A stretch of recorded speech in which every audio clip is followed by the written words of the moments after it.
واکنش‌های مردمی به رستوران‌های زنجیره‌ای در ترکیه که با سرمایه صهیونیستی آمریکایی فعالیت می‌کنند.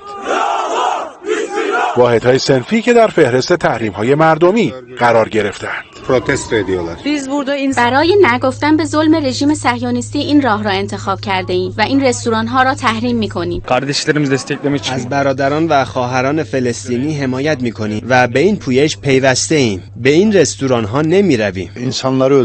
در غزه انسان‌های بیگناه توسط رژیم صهیونیستی قتل عام میشن و این کمترین کاریه که در واکنش به این کشتارها از دستمون برمیاد. KFC و پیزا هات ترکیه'de çöktü. حالا یکی از نشانهای تجاری معروف KFC متأثر از این تحریم‌ها پس از اعلام ورشکستگی تمام 537 شعبه خود در ترکیه را تعطیل کرده. Restoranların hepsi kapanmış. اینجا یکی از شعب این رستوران هست در شهر بولو که همطور که ملاحظه می‌کنید کلکلش پایین هست و تعطیل شده.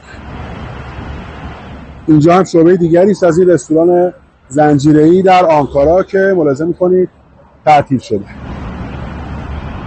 پیشتر 108 شعبه همین رستوران زنجیره‌ای KFC در پی واکنش‌های مشابه در مالزی به طور موقت تعطیل شده بودند. بسیاری معتقدند تحریم‌های مردمی بر اقتصاد سایر رستوران‌هایی که در لیست این تحریم‌ها قرار دارند هم تاثیرگذار خواهد بود.